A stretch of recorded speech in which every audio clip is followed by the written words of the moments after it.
Well, hello, everybody. I am Vida Amor de Paz. I'm here with the Best Kept Secrets podcast.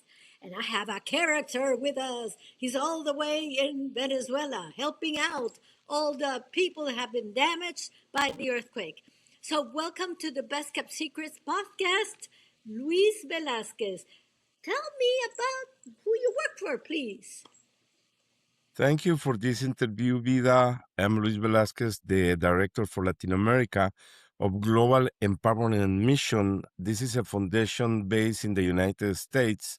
We are working with the foundation I Love Venezuela, which is supported by the diaspora of Venezuela, and also we have the support from the United States government. We are helping here in Venezuela after the two earthquakes that happened the 24th of June. We have been here since 27th of June. That means 22 days, delivering food, tarps, tents, energy generators, milk, formulas for the babies. And at the day until yesterday, we have been delivering aid to 42,600 families. 42,600 families. That It's means amazing. over 162,000 persons. Locally, we are working with Caritas of Venezuela. They know the communities with the Catholic Church. Also, we have the support of different voluntaries in the United States that are packaging. Every day we are sending a big plane from Miami to Venezuela, and we have voluntaries here that are helping us in the deliveries, in the distributions also. So How we are many how many volunteers do you have with you? here. We have more than 100 volunteers. Some of them are working in the morning, another in the afternoon, and so on. And in Florida, we have hundreds of volunteers that are helping us.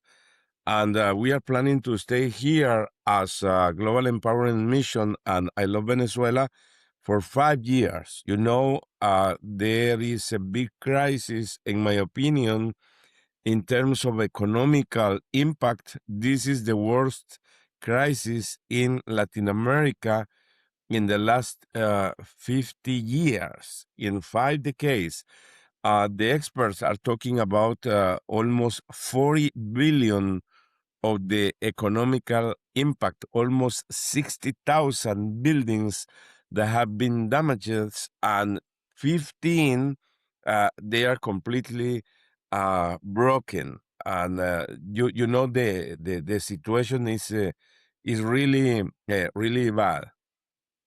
So you've been there for 22 years, 22 days already, right? 22 Yes. days. How much longer are you planning on staying in Venezuela? Well, I am planning to start to stay in Venezuela probably the 5 years. Of course, I Oh, have to go to take care of my business, but I have a good team in Guatemala. And when I am going to Guatemala next week, my son will come to be the director here for 1 week, and then I will come back. Remember that we have a lot of experience. We have been in 78 countries, more than 400 missions since 2010. To give you an idea, we have a base in Hawaii, in Gaza, in Jamaica. Personally, I have attended 13 countries in Latin America since 2010. In the Caribbean, we have attended probably 10 countries. And to give you an idea, in Ukraine, we have more than 4 years that we are staying there.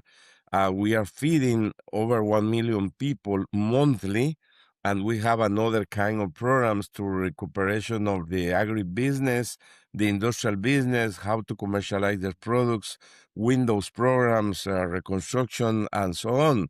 Another issue, for example, I am sure you remember the fires in Hawaii 2, 3 years ago. Yes. We have been part of the reconstruction, helping the people. We are certified by FEMA in the United States. We have certification also from the United Nations. We are having high standards. That is the reason because our donors they trust us. That's the way that we are working. And here at this time we are the foundation that has been working very hard locally, and we have the most impact positive in the population that has been devastated. You know, I'm very curious. Who founded this organization, the one you Who work with? Who who founded the Global Empowerment Mission? Who was the one that founded it? And how long ago? well, I joined Global Empowerment Mission in Guatemala in 2018. They started in 2010.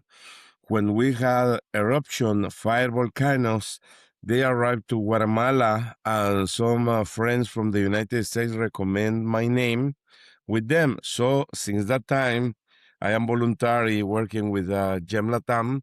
I have been in Bolivia, Brazil, Argentina, Colombia, Mexico, Honduras, and of course Guatemala many times. So I am on charge of Latin America.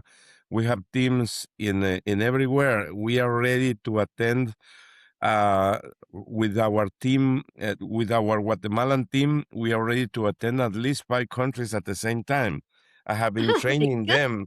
Oh, Yeah. incredible. Uh, And who funds it? Because this is a big operation. Who is funding it all? well, we have donors. We have people that probably are giving $10. Somebody is giving $100, $1,000, and so on. And of course, we have big companies like Amazon, Delta, Goya, for example, and can name 200 different companies. And for example, in Ukraine, the Buffett Foundation, you know, Buffett is one of the most known people as business all over the world. They are funding us, and they are doing this because we have a lot of credibility. We always are filming everything. We always are taking pictures. We are handling KPIs, and also the news, the journalists are allowed to go to our open distributions. That is the reason, because the people trust us, and they see what we have been doing. For example, the Chamber of Commerce of the USA, they appreciate what we have been doing around the world, and they are recommended with their companies that has business around the world. For example, Walmart, PriceMart, and so on. So that's the way that we are funding all these operations. And what is the biggest challenge you've faced with getting all this funding? Is there a Well, challenge? Or has it been easy? Well, in the beginning, there was a big challenge because we started from zero. Okay, to give you an idea, in 2018, we had not enough resources. We were using my home in Guatemala. We were packaging personally with my wife, with my kids, with the founders, the directors in the United States at 2 o'clock in the morning. Wow. We were buying in Walmart and the local markets, packaging and so on, and I was bringing that in our cars. But now we have a big operation. For example, to give you an idea, in Ukraine, we have 60 people working full time, 60 people full time, okay? Plus hundreds or thousands of volunteers. Now, here in Venezuela, we already have 22 employees that are working full time, okay? That we are paying for them. But we have over 100 volunteers. So now the challenge is that we have is to attend in 48 hours any disaster that will happen all over the world. For example, if something could, I hope no, but if something is going to happen in any country in Latin America, now we have a team here in Venezuela, and I have to move to another country to hire the people, the team, and they have to work immediately. Of course, always I'm going to be watching what's going on here in Venezuela because I'm the responsible of Latin America. The challenge is to be ready, like the firefighters. You know, they don't sleep. Of course, we sleep because we are humans, but we are trying to do our best. We work as a team always. As I said, uh, here we are working with I Love Venezuela Foundation, with Caritas and the Catholic Church, and in other countries we have been working with different organizations. We like to work as a team.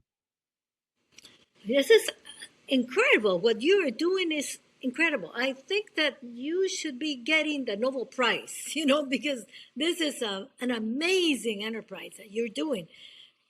And now I want to know if you can recall how many people have been saved in this earthquake in Venezuela. How many survivors are there from how many people that died? Do you have the percentage? Yeah, I'm going to give you some numbers, but before, let me tell you, Vida, when in Guatemala was the earthquake in 1976, I was a child. So I made my first voluntary job at the age of 12 because we had two options: go to sleep at home or to participate in the reconstruction. So I asked to my father, my mother, they signed me a letter. So I was working for 3 months as voluntary in my natal home, Joyabaj, Quiché. So I have a lot of experience in doing this. So we are not working for prices. We are working to help the people, to deliver our best, to give them a hope. Okay, the numbers. I see that every day are changing the numbers. For example, now they are talking about 5,000 people that are dead. They are talking about 50,000 people that are missing. They are talking about 15 or 16,000 people that have been hurt.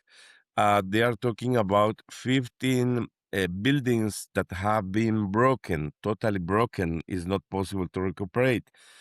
They are talking about 57,000 buildings affected. They are talking about the whole state of La Guaira, that before was named Vargas, that has been very damaged. And there are another small cities in another state that have been affected. Also, some part of Caracas has been affected. Not the whole city, but some specific areas have been affected. But remember that when this kind of disaster are hitting a city, state, or republic, is not only the damage economical at their homes, is because, for example, in La Guaira, there is a beautiful beaches. Remember that Venezuela has 4,500 border in the Caribbean, in the Atlantic Ocean, and these people were living for the tourists from the hotels, from the restaurants. Now there is no tourism. Okay, so the economy is broken now. The people has no job. The people has no money to buy food, to buy medicines. So that's the reason, because the international aid is very important. Yesterday, President Trump said that he's going to send 3,000 engineers, experts, and so on in the reconstruction of the infrastructure. For example, the airport, the Maiquetía airport in Caracas is not working full time, is working probably one third. The La Guaira port is not working in the full operations, probably is working at the 10% of their capacity. That's infrastructure has to be recovery, has to be in the reconstruction. And President Trump announced close to $3 billion to help Venezuela, but they need probably 1 million more new jobs. That means almost 25 billion money to invest in the creation of that jobs, opportunities, development, and so on. There are a lot of challenges, but I see that the people here, they are working hard. They want to be better. They want to solve this situation, and they are doing their best. We are working sometimes at 12 o'clock in the morning, sometimes at 9 o'clock at night, and the volunteers are helping us in different places. We have been delivering food in probably 11 different places in the whole state of La Guaira. But you can see in our web pages how devastated has been the state of La Guaira. Okay, now you say that you're the director for Latin America. Yes. Is there, if there would something, if something would happen in the United States, anything, that it would be catastrophic, is there a director there? Is it, would there be a lot of help towards the U.S.? Yeah, we have our headquarters in Florida to attend all the Atlantic cities, countries around the world. And we have another facilities in Los Angeles to attend the Pacific countries that are related. We have a big team in the United States. If something could happen, let's say today or tomorrow in Florida, we have a team. We have the directors. For example, we have one director that is looking for Ukraine, another that is taking care of, let's say, Gaza. I am the one that has been blessed to have the most biggest area around the world because I have to take care from Mexico through Argentina, okay, which is almost 700 million people, okay. But we have a board of directors, we have vice president of operations, we have vice president of logistics, vice president of finance, and so on. We have an amazing team, expert team. All of them, they do have experience in the disaster, how to attend the natural disasters, but we are business people. We understand how to run this kind of operations in a very efficient way. Okay, now suppose our viewers are probably very interested in seeing this and saying, "Oh, I want to help. How can I help Venezuela? How can I help these people? Should I bring over clothing or rice or what? You know, uh, Okay. Okay. is that possible? Can they take it Yes. to a specific place? Yes. We have our warehouses in Doral, Florida. In Many Doral, people. that's Miami, Miami Beach. Yes, yes. Is that Miami, Miami? Miami. That's right. But Doral is a small city. But many people is sending small trucks, big trucks, tree trucks, or so whatever, rice, tents, beans, diapers, milk, whoever they want to donate. Okay, we don't take used cloth. If it's new, we have to classify, but we don't take used cloth. Okay, and other Okay, people prefer to buy directly at the supermarkets. Okay, yeah, and they are said bring this order to this warehouse. Okay, that's another way. Another people say I want to bring personally. Okay, they can send the products to our warehouse, and we really appreciate that. And other people say, I don't have time to buy. I want to donate $100. Okay, we money. have we have a You have an account. specific link where they can use their credit card or the bank account or whatever to donate. Or if We have that. We can put it on screen if you give it to us afterwards when we edit this yes, so yes, I that will people give can you. help. Our web page is Global Empowerment Mission, and the other page is I Love Venezuela. Okay, uh, another people, if they say, I would like to go to help in Venezuela, well, they could come by their owns to Venezuela, and they can join in us in the deliveries. Okay, for example, when we were attending the fires of the Amazonia, I was organizing 40 people voluntaries mission. We were in Bolivia for 1 week, helping the forest firefighters, helping the firefighters with equipment, with the helmets, with the indumentary, with glasses, with the backpacks. To spray the water and so on. So we have many different ways in Global Empowerment Mission.org and I love Venezuela.org, there is a lot of information about us, how you can contribute for Venezuela in this case. But if somebody says, okay, I am a Ukrainian, I am very good in the United States, of course, they are going to say, I'm going to help Ukraine. But now, in this case, also, I want to help Venezuela also. So there are many mechanisms that you can use to help.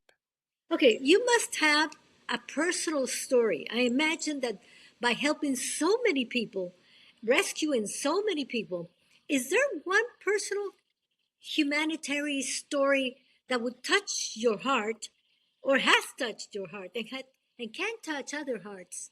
Can you tell us about that? Yeah, I Like a remember. rescuing a baby or rescuing an old lady or anything you can think of that really impacted you.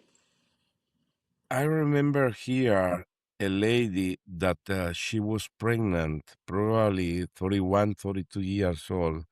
She was pregnant and she had a baby in her arms, and she told me that she was happy because she is receiving a food, water, and milk. But she was very sad because they had been looking for her mother for almost 3 weeks and has not been possible to find her. Even they don't know if they are going to find her. You understand what it means for that? She was Yes. telling me that she has 3 children. She went to work. Usually, she was leaving their children with her mother in the apartment in 8th or 9th floor, something like that. But that day, she took her 3 children plus the one that is in there because she's pregnant, but she didn't know what happened with her mother. So, and she is single. She has no husband.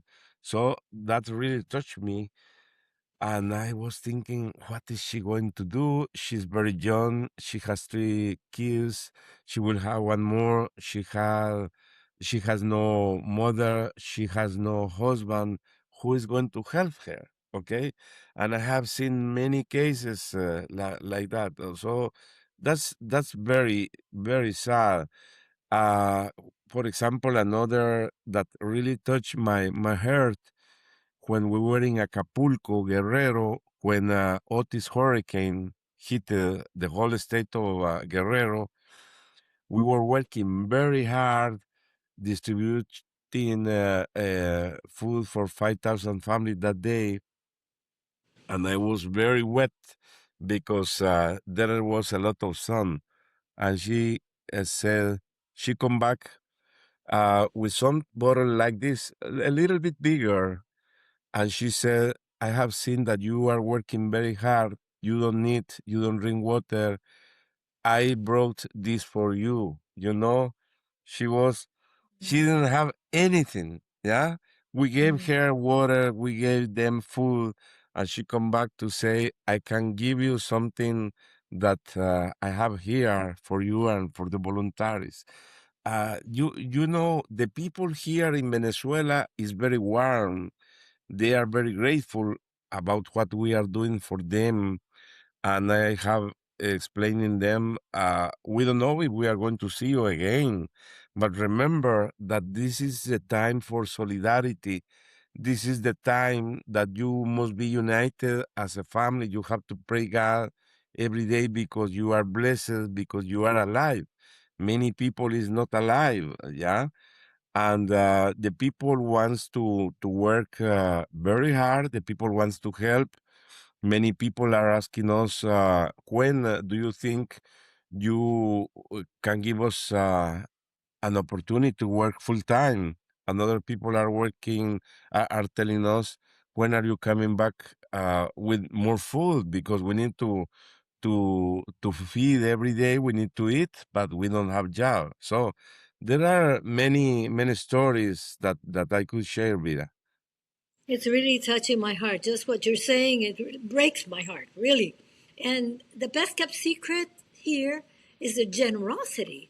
It's really the generosity that these Venezuelans have shown to each other and you, and the generosity that your organization is doing for them and sharing all these resources and they're complete strangers and here you are helping. That's very Christian. I really applaud that because, well, not every day. This is a lesson for many of us that are not living the hardships that the Venezuelans are living right now. This is a real point of education for us to understand that we have to be generous every single day of our lives. So, are there any other thoughts that you would like to share with us? Anything else that you would like to share? Because this has been tremendously interesting. Yeah, I want to share that everyone can do something about Venezuela or about another missions that we have. It doesn't matter if they are going to donate $10 or 100 or 1,000, or they can bring 25 pounds of rice to our warehouses. Everyone can do something, okay? We have to see that the solidarity is very important. Remember our compatriota Ricardo Arjona, he says verbo no sustantivo, which means that we have to act. Yeah. Verb, not noun. Yes, there's a singer, a very Verb, famous not singer, noun. Guatemalan Yeah. singer. We have to move. As Yes. I say, also, we have to have faith, but we have to have actions. Okay. And remember that when we have the earthquake in Guatemala in 1976, the president said, Guatemala está herida, pero no de muerte. And I am telling here the Venezuelan people, Venezuela has been hurt, but is not in there. You It's are not that. alive. You have the opportunity. Mhm. So I think we could do our best. If it doesn't matter if you are in Spain, you are in Florida. I should say that the immigration people, the diaspora, can help a lot. I imagine that they are working in Florida, Atlanta, Madrid, or La Coruña in Spain or so on. Everybody can do something about it, okay? And that's the solidarity that we need to show the people in Venezuela. And of course, later on, probably they will be interested to create jobs here. That is very important. Venezuela is a big country, has a lot of potential, a lot of strengths, and I am very positive that they are going to be improving their life, and I am very positive that they could have a great reconstruction. Here, you can see people from Japan, from Israel, from Korea, from England, from Spain, from the United States. Many people are here, Many and also, volunteers. Hmm. yes, 2 days ago we received two amphibious vessels from the U.S. Marines, and they gave us rice in bags of 11 kilos to be family. It's a big bag, okay? And I was very happy because some of the U.S. Marines were Guatemalans also. Another way, and I was taking pictures with them. Okay, so another were from El Salvador. I was telling them, Hmm. well, we are brothers Chero Chapines, okay? Yeah. and The and neighbors, so on. neighbors of Guatemala. Yes, yes, Yes. yes. So I see that this is the time to help Venezuela. But if somebody says, "Well, I have no relatives in Venezuela," well, you can do something in Honduras, for example, or you can do something in Colombia. But we have to be generosity to help our brothers and sisters, and of course.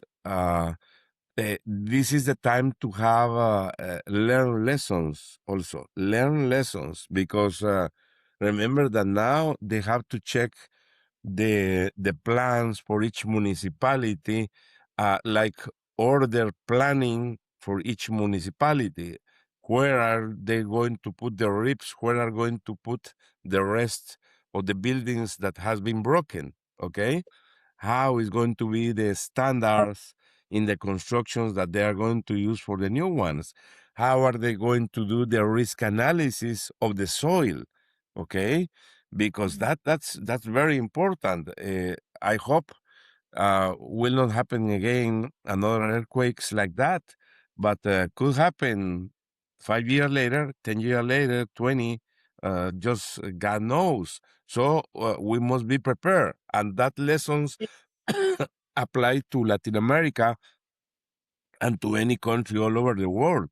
That the natural disasters could come today or could come tomorrow or next year. So we as a humanities, as a people, as a citizens, we must be prepared for any kind of natural disasters, and not only as a citizens, but the institutions, the private sector, the companies, the government, the mayors, the governors, and so on. And a lot can be prevented if the construction is good. For example, cement, using more cement in the Latin American countries. In during the earthquake that Mexico suffered, I mean, it was such a disaster because the construction, the buildings were not built right. So now they corrected that, and whenever they have a new earthquake, they won't have such a big disaster as they had before. Is that correct? Yes, yes. I am very positive that this could be a great lesson for Venezuela and for all Latin American countries. Each country should be watching what's going on here to learn and to apply. For example, in the United States, there is a FEMA. I am sure they are watching here. Conred from Guatemala is watching here. So everybody should learn about what is happening here. And of course, for the Venezuelans, this is a real crisis, and I hope that they are going to do their best. I'm very confident on it. I really hope. And they are going to be in a better situation. Remember that when we have the 1976 earthquake in Guatemala, that was a big impact in the economical issues. 45,000 people were killed in Guatemala, but there was a good recuperation. I think that was helping us a lot to move forward as a country. And I am positive that here in Venezuela, this real crisis will help them to go and to move forward also. Well, thank you so much for joining us in the Best Kept Secrets podcast. And thank you for taking TV, Barry Osbrook, because if it wouldn't happen for him, this wouldn't be happening. Thank you for allowing us, Barry, to do these wonderful interviews. And don't forget, if you're a viewer, to give a click on this podcast. And we hope to see you soon, Thank Luis. you, Vida, Amor de Paz. I hope so. I hope to see you in Guatemala. I hope to see you in Venezuela, or I hope to see you in the United States also. Right, where I Anytime am you right need to now know, in Florida. I will be ready to attend your interviews. Thank you. I really appreciate that. Thank you. And please give a click, positive Sure. click to this podcast because it's important. And you have to share it with others so that everybody can see that this is important. Thank you and have a happy day today and a productive one.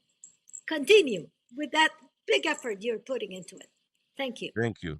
Blessings for you, Vida, and for everyone that is watching your special TV program. Thank you.